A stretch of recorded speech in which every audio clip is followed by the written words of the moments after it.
What's up guys, Mickle here, and we have a potential massive black swan scenario right around the corner, and that is the debt ceiling. In this video, I want to give you my opinion on the debt ceiling, let you know whether or not I think we're going to default, as well as towards the end of the video transition into FedNow, talk about Ripple and XRP's involvement in this upgraded financial system, and talk about whether or not this could be the solution to the current debt problems. Guys, there is so many people talking about this right now. This is something you need to see.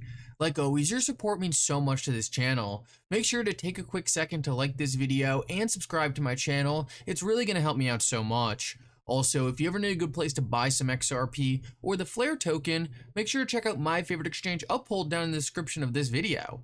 With that said though, let's jump right into it, and I hope you guys enjoy the content. So guys, real quick, 24 Hours Crypto is selling these awesome XRP pendants. I wear mine everywhere. I absolutely love this thing. I think it's sick. Now, it's $76 for the pendant, but if you actually buy one today, this is the last day to do it. 24 Hours Crypto will actually have it engraved with the date and the price of XRP. I thought this was a super cool concept. Now, he's actually paying the money himself to get these engraved for you, so it's not even like he's trying to make a profit on these things. I just thought it was really cool. I wanted to let you guys know about it, and if you do want to get it engraved, you have to get the chain and the pendant. It's $76, but you'll get 15% off using MM in the description of this video. I think it's a great deal, so make sure to check that out. It's the last day to get it engraved. So I want to start off and talk about the debt ceiling because this is a massive discussion right now, and it's going to have huge implications for the market going forward. So just to start off, we essentially have to have a resolution on raising the debt ceiling by June 1st, or the United States is going to default. Now, there's a whole bunch of talk about all these weird things like the 14th Amendment or printing a $1 trillion coin to get around raising the debt ceiling. Let me tell you right now, neither of these things are going to happen. We're either going to have the debt ceiling raised or we're going to default on our debt. Now, to my surprise, a lot of people in the XRP community really do think we are going to default on this debt. John Deaton put out this poll earlier today where he asked the XRP community, do you think the US government will default on their debt or not? And 56% of people think the US will in fact default on their debt. Now, I think this is a pretty interesting perspective to have, and I really think the main reason the XRP community thinks this is because a lot of people in the XRP community are convinced we are right around the corner from a massive black swan, or there's going to be a massive crash in the markets. Now, my own perspective on this issue is that we will not default on the debt. And I want to break down exactly why I don't think we're going to default on the debt, because I have some really important points that I think are really going to help you understand this issue.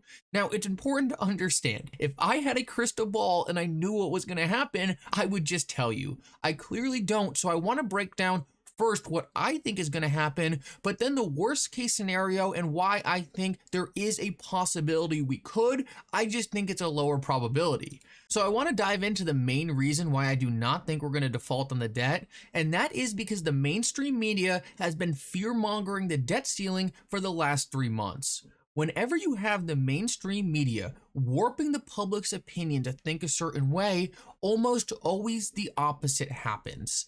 I have a feeling if we were actually going to default on the debt, the mainstream media would be telling us, oh, this is not going to happen. These two parties will figure it out. They're working together behind closed doors. But no, almost every single story I see in the mainstream media is the United States is about to default on their debt.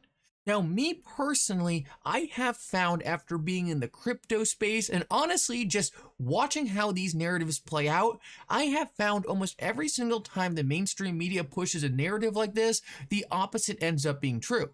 I've also found typically when most retail holders or most retail participants think a certain scenario is going to happen, the opposite normally ends up happening. And I know this is a very small percentage in the difference right here, but it's important to understand that every single time the debt ceiling has had to be raised in the past, almost every single time it has been raised. I know there is a couple outliers, but this percentage is not reflecting the probabilities we have seen in the past. So the first main reason why I think we will raise the debt ceiling is the simple fact that the mainstream media is pushing us to make us believe they won't raise the debt ceiling. And for me, that is a great sign the opposite is actually going to happen. But the other very important part is, and none of this is a political statement, I just want to tell you the facts. Biden has already declared he's running for re-election. Biden is not going to want to default on the debt when he has already put his name on the ballot. Now, on the other side of that, the Republicans have really blown the last two elections. They've messed up pretty bad. People thought they were going to win big. They didn't. Both parties have a lot to lose. Both parties do not want to look bad in the public opinion. You pretty much have both Republicans and Democrats coming together and telling politicians, hey, you better not default on the debt. So I really think this is a lose-lose issue. I don't think either party is going to want to take responsibility for what happens here. And honestly, they're not going to be able to predict which party ends up getting held responsible, and it could be both. It's really important to understand here, there's not a lot of incentive for these parties to default on the debt. And the last reason I do not think it's going to happen is because the US debt is so much bigger than these stupid little political parties. This has implications on the entire world, and it's so much bigger than the Democrats and Republicans in Congress. These are things that have to deal with our sovereignty as a nation. This has to do with so many small countries all over the world, and defaulting is just not an option. Both of these parties are going to push it to the end. They're going to fight back and forth, but ultimately there's going to be a reasonable plan put on the table. And I know that's going to happen because that's what happens every single time. Now, with all that said, I don't have a crystal ball. I don't know what's going to happen. So I think it's only fair if I give you the other side of the argument. If the United States does default, I have a feeling that would be part of a plan to default. And I think the reason they would want to do that is because the Federal Reserve has been desperately trying to increase employment and try to create a recession to curb inflation. So far, they have failed. They have not been able to increase unemployment, and they have not been able to create a recession. But what would be a very easy way to create an economic tsunami and just rise unemployment through the roof and create massive problems in the economy? Well, that would be to default on the debt. Now, with that said, I think this is the much less likely scenario. It's a little more conspiratorial in nature, and typically I have found these theories don't normally play out. But I will say, sometimes they do. We are in very strange times, and that's really my two scenarios for what could happen here. Personally, I think we're going to raise the debt ceiling. I think the mainstream media is going to be on the wrong side of this once again. And to be honest, I don't think that's a coincidence. I think they're just trying to scare people and keep asset prices low. So now the next thing I want to address is, do XRP and Ripple have any place in this debt ceiling issue? And honestly, my answer to that is no, probably not. Unless they're trying to create some black swan scenario, they're going to create disasters in the economy and try to reboot the entire system with Ripple and XRP or some new payment solution. I just really don't see a scenario how that could happen. Now, if you think what I just said is what's gonna happen, I would say, yes, it's a possibility, but I would give that a very, very low chance, maybe like a 1 to 2% chance. What I think is a lot more likely and something that's actually happening is XRP and Ripple being used in FedNow. ISO 20022 has been putting out some very interesting things on Twitter, and what I did not know is Jess Chang is actually working on the Federal Reserve's instant payment system FedNow, and she is also a council member at Ripple. Now, this is really interesting because the connections between Ripple and FedNow just keep adding up. And it's important to understand that FedNow is not going to directly run on one platform. What FedNow really is just a portal where you can use a bunch of different payment services. And what we're learning is that Ripple is going to be one of those services. Now, ultimately, this is a great scenario because we all know Ripple and XRP are the best payment solution around.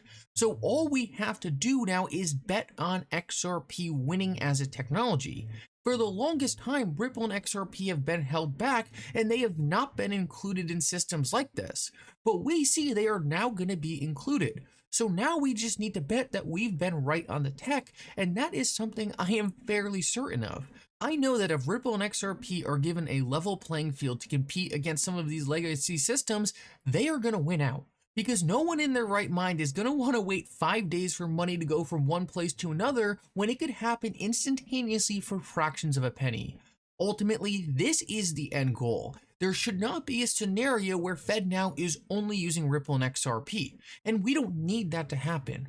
All we need is Ripple and XRP to be put in the mix to allow institutions to start using ODL, to allow these instant transfers to start happening, and let me tell you, it will take over. There's not another solution like this. This is going to completely transform payments, and this right here is the perfect scenario. We don't need Ripple and XRP as the only solution. We need them as a solution. And I bet you, because they are the best tech, because they're the best company providing these solutions, they're the company, and XRP is a digital asset that's going to win out. Anyway, guys, thank you so much for coming. I hope you enjoyed this update. If you did, make sure to like and subscribe. It really does mean so much. And for now, Mickle out.